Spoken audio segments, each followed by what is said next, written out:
تو وہ ٹارگٹ کیا گیا ہے ضلع خیبر کا علاقہ، جو وزیر اعلیٰ خیبر پختونخوا سہیل افریدی کا ضلع ہے، وہاں پہ جو وادی تیرا ہے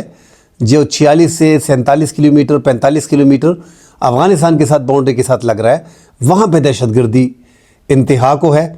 تو وہاں پہ ایک فل سکیل پہ آپریشن جو ہے وہ سیکیورٹی فورسز کرنا چاہ رہی ہے۔ 10 جنوری سے 25 جنوری تک یہ علاقے جو ہے وہ خالی کر دیے جائیں گے۔ کچھ لوگ احتجاج کر رہے ہیں، زیادہ لوگ سردی کی وجہ سے نکل گئے ہیں، اور کچھ آپریشن کے باعث جو ہے وہ اپنی مدد آپ کے تحت ان علاقوں سے نکل رہے ہیں۔ تو ایک بار خیبر پختونخوا میں فل سکیل پہ آپریشن شروع ہو جائے، یہ تو اب ٹارگیٹڈ آپریشن چل رہے ہیں نا، اگر فل سکیل پہ ایک پورا علاقہ جو ہے اس کو گھیر لیا جاتا ہے اور وہاں پہ سیکیورٹی فورسز اپنی کارروائیاں شروع کر دیتی ہیں، تو پھر اس ضلع میں مکمل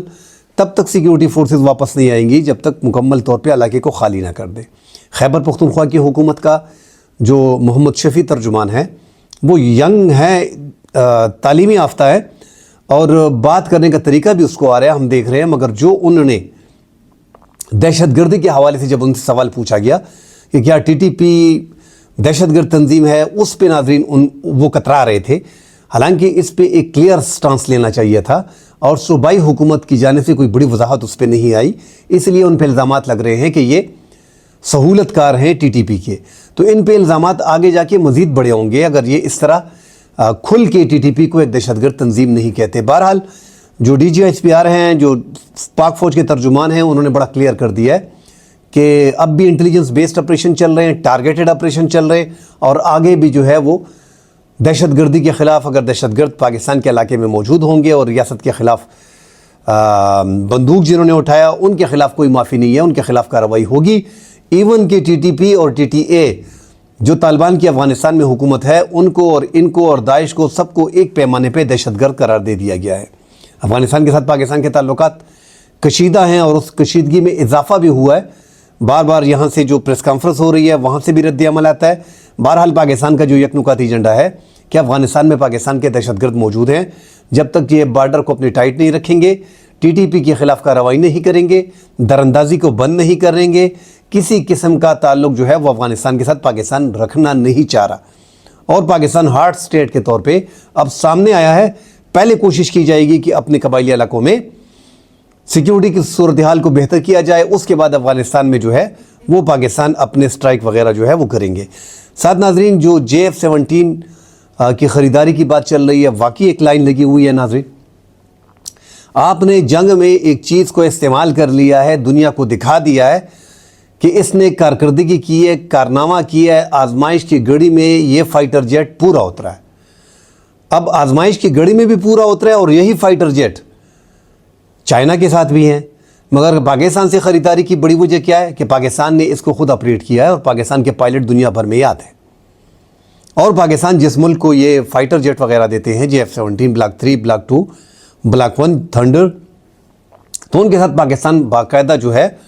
وہ ٹریننگ بھی، مشاق طیارے جو ہیں وہ ساتھ دیتے ہیں، اور ٹریننگ وغیرہ پاکستان پراپر ان کو کرا کے دیتا ہے۔ تو یہ ایک بڑا ایڈوانٹیج ہے جو پاکستان فراہم کرتا ہے۔ بنگلہ دیش کے ایئر چیف گزشتہ روز پاکستان آئے، اور انہوں نے ان کے ساتھ مشاق طیارے کتنے دیے جائیں گے، فائٹر جیٹ 40 کی بات ہو رہی ہے، 30 کی بات ہو رہی ہے، 20 کی بات ہو رہی ہے۔ بہرحال $1 ارب کا معاہدہ آذربائیجان کے بعد پاکستان کا جو ہے وہ بنگلہ دیش کے ساتھ، اور اب جو خبر آئی ہے کہ پاکستان کے جو $2 ارب کے پاکستان میں قرضے ہیں سعودی عرب کے، اس کے بارے میں میٹنگ چل رہی ہے۔ اس میں جو ہے وہ JF-17 بلاک 3 فائٹر جیٹ جو ہیں اس کی خریداری کی بات چیت چل رہی ہے، اور یہ رائٹر کی خبر ہے جو سامنے آئی ہے، اس میں یہ ڈیٹیل دی گئی ہے کہ سعودی عرب اور پاکستان کے JF-17 بلاک 3 کے $2 ارب کے معاہدے چل رہے ہیں، اور یہ ڈیل جلد ہی فائنل ہو جائے گی۔ سعودی عرب کے پاس پہلے ہی یورپی ٹائفون اور F-16 F-15 یہ سارے فائٹر جیٹ، جدید فائٹر جیٹ ان کے پاس ہیں۔ پاکستان کی شاندار کارکردگی کے بعد اب یہ فائٹر جیٹ بھی حصہ بننے جا رہے ہیں سعودی ایئر فورس کا۔ اور بھارت اور ساتھ پریشانی اس لیے لگی ہوئی ہے کہ بھارت میں انہوں نے کہا ہے کہ یہ پاکستانی سلامتی کے لیے خطرہ ہے، جو ان کے سیکیورٹی ادارے بار بار اس خدشے کا اظہار مختلف آرٹیکلز اور کالم میں کر رہے ہیں کہ بنگلہ دیش کو پاکستان سٹرنتن کرنے جا رہا ہے۔ اس سے پہلے ناظرین، بنگلہ دیش میں جو 15 سال حسین واجد کی حکومت تھی، تو انڈیا، جس طرح ہم نے بار بار کہا ہے کہ انڈیا اس کو 15 سال میں بنگلہ دیش میں اس حد تک آگے آ گیا تھا، مکمل طور پہ راہ کی حکومت تھی. نریندر مودی اسے اپنے ایک صوبہ سمجھتے تھے. حسینہ واجد کے دور میں جو وہ چاہتے تھے وہ کر گزرتی تھی. اب حالات یکسر بدل گئے ہیں. اب انہیں سیکیورٹی خطرہ لگنے لگا ہے. ان 15 سالوں میں کوشش کی گئی انڈیا کی طرف سے کہ ان کی فضائیہ اور فوج جو ہے اسی طرح پڑی رہے، ان کے پاس کوئی بہترین فائٹر جیٹ وغیرہ نہ ہو اور یہ ہمارے محتاج ہوں. اب دنیا بدل گئی ہے ناظرین، اس لیے جو وہاں پہ چینج آیا ہے، جو ایک ریولوشن آیا ہے، 1400 جوانوں کی جانیں گئی ہیں، نوجوانوں کی، اسٹوڈنٹس کی جانیں گئی ہیں. اس کے بعد بھارت کے ساتھ تعلقات جو ہیں وہ انتہائی کشیدہ ہیں بنگلہ دیش کے، اور بنگلہ دیش کے عوام میں ایک غم و غصہ ہے. اب تو وہ 1971 کی جنگ کو بھی شک کی نگاہ سے دیکھ رہے ہیں. جو الزامات بھارت نے اس ٹائم پہ پاکستان کے لیے پورا تیار کر کے رکھے تھے 1970 کی جنگ میں، کہ پاکستان کے 93,000 فوجیوں نے جو ہے وہ سرنڈر کیا اور ریپ کیا. یہ ریپ الفاظ مجھے استعمال نہیں کرنے چاہیے تھے، اور خواتین کی بے حرمتی کی، بے عزتی کی، وہاں پہ ان کی عزت کو لوٹا. اس طرح کے پروپیگنڈے انہوں نے اس حد تک کیے تھے کہ لاکھوں لوگوں کی جانیں جو ہیں وہ پاکستانی فوج نے لی ہیں. اب اس کو جو پاکستانی موقف ہے کہ پاکستان نے یہ نہیں کیا، یہ انڈیا کی ایک سازش تھی. اب بنگلہ دیش جو ہے وہ بھی اسی بات پہ آ گیا ہے جو پاکستان کا موقف تھا، کہ یہ ساری سازش جو ہے یہ انڈیا نے کی تھی، اور یہ سب کچھ جو ہے اس ٹائم پہ یہ انڈیا نے ہی بنگلہ دیش کے لوگوں کا قتل عام کیا. خواتین کی جو بے عزتی تھی جو ان کے ساتھ وہ کی تھی، اور یہ ایک معاملات ایسے بنا دیے کہ پاکستان کو اور بنگلہ دیش کو لا کے کھڑا کر دیا دشمن کے طور پہ. بہرحال اب پاکستان اور بنگلہ دیش 54 سال بعد ہمارا بچھڑا بھائی ہم سے ملا ہے. ہم تو خوب گرم جوشی سے ان کے ساتھ مل رہے ہیں، اور دوسری طرف سے اس سے زیادہ گرم جوشی ہے، ان کا اعتماد مزید بڑھ گیا ہے. ان کو گزشتہ سال کی کئی حکومتیں جو ہوئی ہیں، یہ 54 سال میں ان کو اندازہ ہو گیا ہے. وہ اپنی فوٹو سے مجیب الرحمان کی تصویر بھی نکال رہے ہیں، ان کے گھر کو بھی جلا دیا ہے، ان کے پتلوں کو بھی گرایا جا رہا ہے. ان کی بیٹی بنگلہ دیش سے بھارت جو ہے وہ بھاگ گئی ہیں. تو اب وہ اپنی فضائیہ کو مضبوط کر رہے ہیں. انڈیا پہ کوئی بھروسہ نہیں، کسی بھی ٹائم حملہ کر سکتا ہے. اور ناظرین یہ درست ہے کہ بھارت کو لگ رہا ہے کہ بنگلہ دیش اپنی فضائیہ کو سٹرینتھن کرنے جا رہا ہے. جیٹ این سی کی چائنا کے ساتھ بات کر رہا ہے، یورو فائٹ کی یورپ کے ساتھ، اٹلی کے ساتھ بات چیت کر رہا ہے، JF-17 بلاک 3 کی اور مشاق طیاروں کی پاکستان کے ساتھ بات چیت کر رہا ہے. دیگر جو اسلحہ ہے وہ بھی پاکستان سے لیا جا رہا ہے. ٹریننگ بھی پاکستان پائلٹ کو فراہم کرے گا، افواج کی ٹریننگ بھی پاکستان فراہم کرے گا. اس سے ان کو ڈر لگا رہا ہے کہ ایک طرف اروناچل پردیش پہ چین جو ہے اپنی فوج انہوں نے گرا دی ہے اور وہ کلیم کر رہے ہیں، دوسری طرف پاکستان کے ساتھ ہماری لڑائی جو ہے وہ چل رہی ہے. ساتھ تیسرے محاذ پہ بنگلہ دیش جو ہے وہ بیٹھ گیا ہے، وہ بھی 7 سسٹر اسٹیٹ کے قریب، جو انتہائی چکن نک وہاں پہ ہے، سلیگوری کوریڈور کا 22 کلومیٹر کا، اور اس پہ بنگلہ دیش دعویٰ بھی کر رہا ہے. تو ڈر ان کو لگا ہوا ہے. اب تھوڑی بہت جو ان کو امید پیدا ہوئی ہے ایکسکیوز می ناظرین، اب تھوڑی بہت امید جو ان کو پیدا ہوئی ہے کہ طارق الرحمان جو خالدہ ضیاء جو پچھلے دنوں جو ہے ان کا انتقال ہو گیا تھا، ان کے جو بیٹے ہیں 17 سالہ جلا وطنی ختم کرنے کے بعد جو بنگلہ دیش نیشنلسٹ پارٹی ہے ان کو سربراہی دی گئی ہے، چیئرپرسن ہے، چیئرمین ہے، انہیں بنا دیا گیا ہے. اور ملک کے آنے والے ایکسپیکٹڈ وزیر اعظم وہی لگ رہے ہیں. باپ بھی صدر رہے، ماں بھی 3 بار وزیر اعظم رہی، اور اب ان کا طارق الرحمان کا جو ہے وہ دور شروع ہو گیا ہے. وہاں پہ موریثیت جو ہے وہ چل رہی ہے. خالدہ ضیاء اور حسینہ واجد میں فرق یہ تھا کہ حسینہ واجد کی ذہن سے ماضی نہیں جا رہی تھی، وہ پاکستان کے خلاف اس کے دل میں نفرت تھی، اور خالدہ ضیاء جو ہے وہ پاکستان کے ساتھ اچھے تعلقات برقرار رکھنا چاہ رہی تھی. اس کی پارٹی پرو پاکستانی بتائی جا رہی ہے، اور باقی جو ہے جو عوامی لیگ تھی جس پہ پابندی لگا دی گئی ہے وہ پرو انڈیا تھی. اور جو جماعت اسلامی ہے وہ بھی پرو پاکستانی ہے، ان کو تو پھانسیاں دی گئی ہیں پاکستان کے نام پہ. اور جو نئی پارٹی ہے NCP جو نیشنل سٹیزن پارٹی ہے، نوجوانوں کی، طلبوں کی، انہوں نے جماعت اسلامی کے ساتھ اتحاد کر لیا ہے. اب جماعت اسلامی کا اور BNP کا مقابلہ ہوگا فروری میں. 2026 میں انتخابات ہونے جا رہے ہیں، اس میں سب کچھ سامنے آ جائے گا. پاکستان سے تو پاکستان کی لائن اس لیے لگی ہوئی ہے کہ پاکستان نے لیبیا کے ساتھ بھی ڈیل کر لی ہے، سوڈان کے ساتھ پاکستان کی ڈیل چل رہی ہے، اس سے پہلے پاکستان نے آذربائیجان کے ساتھ ڈیل کر لی تھی. اب بنگلہ دیش کے ساتھ اور سعودی عرب کو ہم جو ہے فائٹر جیٹ دینے جا رہے ہیں. تو خواجہ آصف جو پاکستان کے وفاقی وزیر دفاع ہیں، ان کا کہنا ہے کہ ہمیں IMF کی ضرورت نہیں رہے گی۔ اچھی بات ہے اگر ایسا ہے جس طرح وہ بتا رہے کہ لائنیں لگی ہوئی ہیں، ہمارے فائٹر جیٹ جو ہیں وہ فروخت ہو رہے ہیں اور مختلف ممالک جو ہیں وہ اس ٹائم پہ ڈیل کرنا چاہ رہے ہیں۔ بنگلہ دیش کے ساتھ ہنگامی بنیادوں پہ ڈیفنس ڈیل ہم نہیں کر پا رہے، اس کی بڑی وجہ یہی ہے کہ جب تک وہاں پہ جمہوری حکومت سیٹ اپ و بوری حکومت چینج نہیں ہوتا اور ایک آدھ مہینے میں وہاں پہ ایک مستقل حکومت نہیں بنتی، تو پاکستان دفاعی معاہدے سے خود کترا رہا ہے۔ آگے دیکھا جائے گا، ایک لمبا سفر ہے جو پاکستان نے کرنا ہے۔ یمن میں ناظرین جو وہاں پہ متحدہ عرب امارات کے جو STC تھی، صدرن ٹرانزیشنل کونسل جو تھا، جس کے سربراہ ادروسی الزبیدی جو ہے وہ کر رہے تھے، اب وہ بھی فرار ہو گئے ہیں اور وہ جو ہے وہ صومالیہ وہاں سے گئے ہیں کشتی کے ذریعے اور پھر آگے جو ہے وہ فلائٹ میں ابوظہبی کی طرف آئے ہیں۔ ان کو جو سعودی عرب کی جو حکومت ہے وہ اس ٹائم پہ الزام لگا رہی ہے کہ STC کے جو سربراہ تھے اس کو امارات نے نکالا صومالیہ میں جو امارات کے جنرل ہیں اود سعید، اس سے ان کی ملاقات ہوئی اور وہاں سے پھر وہ صومالیہ سے طیارے کے ذریعے جو ہے ابوظہبی جو ہے وہ پہنچ گئے۔ 5 دن میں ناظرین ہم نے دیکھا کہ 5 دن کی جنگ میں سعودی عرب نے اتنے حملے کیے کہ ایک تو آپ نقشے میں دیکھ سکتے ہیں تباہی مچا دی تھی، اور جو STC کے زیر انتظام 30% علاقہ تھا وہ پورا اب سعودی عرب اور ان کی اتحادی جو یمن کی حکومت ہے رشاد العالمی ان کے جو قبضے میں آ گئی ہے، اور آگے ناظرین وہ عدن میں تقریباً انہوں نے قبضہ کر لیا۔ اب وہاں پہ بھی عدن میں بھی رات 9 بجے سے صبح 6 بجے تک کرفیو رہتا ہے، اور آگے پلاننگ کی جائے گی کہ جو صنعاء میں حوثیوں کے قبضے میں جو ایران کے حمایت یافتہ ہیں اس سے وہ قبضہ کیسا لیا جائے۔ آگے ان پہ بھی حملوں کا خطرہ ہے۔ اس ٹائم پہ تو وہ خوش دکھائی دے رہے کہ STC کو ختم کیا جا رہا ہے اور آپس میں یہ لڑ پڑے،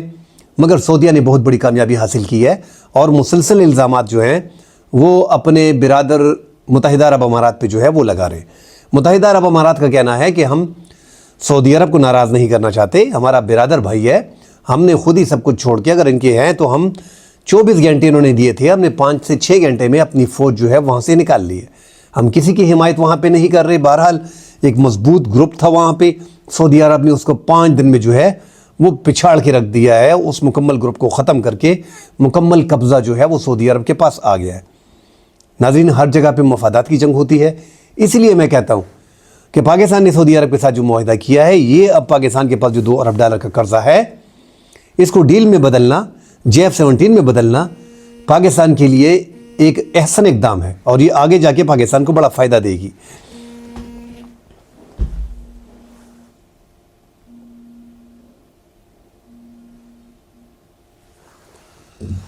آپ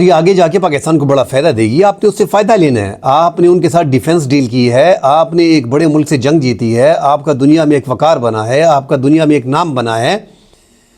تو صرف یہ نہیں ہے کہ آپ نے وہاں پہ ان سے ساتھ دفاعی معاہدہ کر لینا، یہ $2 ارب ہیں، آگے آپ نے اور کرنا ہے۔ ایک ملک جو ہے وہ سعودی عرب جو ہے وہ امریکہ کو $1000 ارب دے سکتا ہے اپنی حفاظت کے لیے، جو حفاظت بھی وہ پوری طریقے سے نہیں کر رہا۔ اسی لیے میں بار بار کہتا ہوں کہ پاکستان کا دنیا میں ایک جو ریپو بنا ہے، جو نام بنا ہے، جو وقار بن گیا ہے، اس کے بعد پاکستان کو ایسا ڈیل کرنا چاہیے کہ ٹھیک ہے دوستی تعلق اپنی جگہ پہ ہو مگر ملکی مفاد کو دیکھا جائے اور پاکستان میں بھاری انویسٹمنٹ کی جائے، اور وہ انویسٹمنٹ اس طرح نہیں ہوگی کہ 10 سال سے سعودی عرب اور ابوظہبی جو اعلانات کر رہے ہیں پاکستان میں، متحدہ عرب امارات اور سعودی عرب اور دیگر اسلامی ممالک جو پاکستان میں اعلانات کر رہے ہیں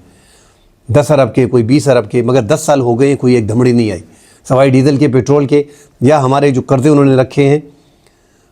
ہمیں دی ہوئے ہیں اس کو رول اوور بار بار ہم کرتے ہیں، ریکویسٹ کرتے ہیں کہ یار یہ ہمارے پاس رہنے دو، تو اس کے علاوہ کوئی بڑی مدد نہیں کی۔ اب پاکستان کی ایک پوزیشن بنی ہوئی ہے، پاکستان کافی مدد کر رہا ہے سعودی عرب کی، پاکستان آگے جا کے متحدہ عرب امارات کی بھی کافی کام آ سکتا ہے، اور پاکستان کی زیادہ تر تفصیلات جو ہیں وہ متحدہ عرب امارات اور سعودی عرب سے آ رہی ہیں۔ بڑے ملک ہیں، یمن میں خانہ جنگی ہے، حالات بڑے خراب ہیں، یہی امارات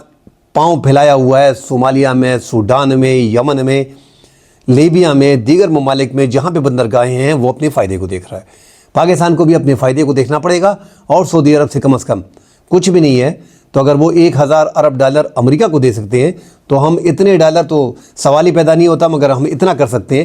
کہ 15 سے 20 ارب ڈالر کی انویسٹمنٹ پاکستان میں لا سکتے ہیں اور اس میں کچھ ہم نقد بھی کر سکتے ہیں کہ اتنی آپ نے 25% سے 20% آپ نے پہلے کرنی ہے۔ اگر اس طرح نہیں ہے تو یہ فائٹر جیٹ کا طریقہ کار انتہائی زبردست ہے، اس کے ساتھ مزید فائٹر جیٹ پاکستان کو دینے ہوں گے تاکہ یہ 4 سے 5 ارب ڈالر کی آپ کے سعودی عرب کے ساتھ تجارت بنی رہے۔ مزید خبریں آتی ہیں ناظرین، اس پہ ڈیٹیل سے بات کرتے ہیں۔ فی الحال کے لیے اجازت دیجیے، اللہ حافظ۔